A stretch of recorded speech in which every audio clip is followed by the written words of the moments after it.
तो अपन बात कर रहे हैं मैनेजमेंट अकाउंटिंग की, प्रबंधकीय लेखांकन। ये जो मैं आप लोगों के सामने ला के रखा हूँ ये है ना सिलेबस है।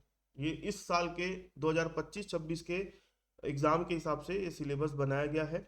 और ये जो जो भी लिखा है मैंने, ये आप लोगों का जो यूनिवर्सिटी ने सिलेबस इशू किया था ना, उसी में से मैंने इसको अपने तरीके से बनाया है। ठीक है। तो सबसे पहला चैप्टर क्या है? मैनेजमेंट अकाउंटिंग इंट्रोडक्शन, मतलब एक थ्योरी चैप्टर है। ठीक है, थ्योरी चैप्टर है। दूसरा टॉपिक क्या है? एनालिसिस ऑफ फाइनेंशियल स्टेटमेंट, वित्तीय विवरणों का विश्लेषण। ये theory plus practical chapter, theory chapter भी है प्लस प्रैक्टिकल चैप्टर दोनों है। तो यूनिट नंबर 1 में बस यही दो चैप्टर है। मतलब मैं बोल सकता हूँ यूनिट नंबर 1 से कंपलसरी एक तो थ्योरी आएगी, कंपलसरी। ठीक है। दूसरा, यूनिट नंबर 2 में आते हैं। तो यूनिट नंबर 2 में पहला चैप्टर क्या है? Ratio analysis. दूसरा क्या है? Fund flow statement. तीसरा क्या है? Cash flow statement. तो ये प्रैक्टिकल यूनिट है, मैं बोल सकता हूं। यहां से कोई गारंटी नहीं है थ्योरी आने की। हो सकता है कि एक प्रैक्टिकल दे दे रेशियो एनालिसिस का, और ऑप्शन में आपको कैश फ्लो या फंड फ्लो का क्वेश्चन दे दे। मतलब एक कुछ भी एक कॉम्बिनेशन हो सकता है। आ गई मेरी बात समझ में? तो इसमें से प्रैक्टिकल आने का चांस ज्यादा है, थ्योरी आने का चांस कम है। कौन से यूनिट से? यूनिट नंबर 2 से। यूनिट नंबर 3 में भी वही है कि यहां पर आपको जो दिख रहे हैं ना चार चैप्टर, पहला क्या है? Absorption costing and marginal costing, marginal costing as a tool for decision making, differential costing, और कॉस्ट वॉल्यूम प्रॉफिट एनालिसिस, जिसको ब्रेक इवन पॉइंट भी बोलते हैं। तो यहां पर भी आपको दो प्रैक्टिकल ऑप्शन में देखने को मिल जाएगा। मतलब यूनिट नंबर 3 से भी थ्योरी आने का चांस कम है। अब आप लोगों को लग रहा होगा यूनिट नंबर 3 में इतने सारे चैप्टर दिख रहे, चार चार चैप्टर। मजे की बात ये कि ये जो चैप्टर दिख रहे ना, गिनती के 6-6, 7-7 क्वेश्चन है पूरे चैप्टर में। मतलब नाम बस बढ़ा दिया है, बाकी बहुत बड़े बड़े चैप्टर नहीं, छोटा ही चैप्टर है। मतलब बीपी एक तरफ और ये तीनों चैप्टर एक तरफ, नंबर ऑफ क्वेश्चन के हिसाब से बात करूं तो। जैसे बीपी पढ़ रहे हो तो 25-30 क्वेश्चन बनाओगे, ये तीन चैप्टर मिला के 25-30 क्वेश्चन होंगे। ठीक है। तो ये तीन दिख रहे हैं लेकिन नंबर ऑफ क्वेश्चन ज्यादा नहीं है इसमें। अब अपन बात करेंगे यूनिट नंबर 4 में। यूनिट नंबर 4 में कितने चैप्टर दिख रहे हैं आप लोगों को? 6। Budget and budgeting theory topic, budgetary control theory topic, fixed and flexible budget practical topic, cash budget practical topic, responsibility accounting पूरे चैप्टर में दो ही क्वेश्चन है, 2 या 3 क्वेश्चन, छोटा सा। तो ये थ्योरी प्लस प्रैक्टिकल टॉपिक ज्यादा है ना। और business forecasting and planning, business forecasting and planning है ना, ये प्रैक्टिकल प्लस थ्योरी दोनों है। आ गई बात समझ में विशाल?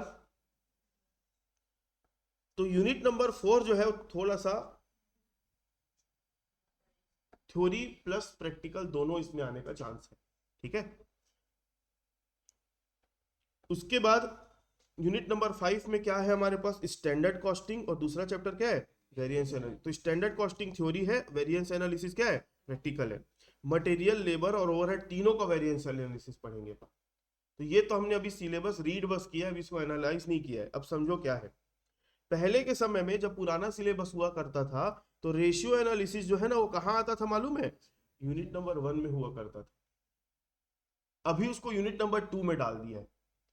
तो मैं बहुत सारे बच्चे लोगों को जो पास्ट ईयर के पेपर को रिफर करते हैं या किसी भी मटेरियल से पढ़ते हैं, क्वेश्चन बैंक वगैरह जिससे भी, तो आप लोगों को रेशियो एनालिसिस का जो चैप्टर है ना यूनिट 2 में दिखेगा। और फ्रीक्वेंटली इससे क्वेश्चन आता रहा है, हमेशा हर साल आया है। लेकिन ये पहले कहाँ था? यूनिट नंबर 1 में था। अब ये यूनिट 2 में दिखेगा। इससे क्या हुआ मालूम है? एनालिसिस ऑफ फाइनेंशियल स्टेटमेंट नाम का चैप्टर है ना, इसका सवाल आज तक आया नहीं। ये आया भी है तो बहुत रेयरली आया है। ध्यान से समझना मेरी बात को। अगर पेपर सेट करने वाला यूनिट नंबर 1 से प्रैक्टिकल देने बैठेगा, तो इस टॉपिक से प्रैक्टिकल आने का इस बार से चांस है। आप लोगों ने क्लास 12 में पढ़ा होगा एक चैप्टर, कंपैरेटिव और कॉमन साइज स्टेटमेंट वाला, बुक नंबर 3 में था जो अकाउंट में। वो बात की बात है, आप लोगों के टाइम पे नहीं रहा होगा, लेकिन इस बार से अभी मतलब अभी पिछले 2-3 साल से है वो सिलेबस में। एनालिसिस ऑफ फाइनेंशियल स्टेटमेंट नाम का 12वीं वाले बच्चे भी पढ़ते हैं। तो अब इससे प्रैक्टिकल आने का चांस बन गया है।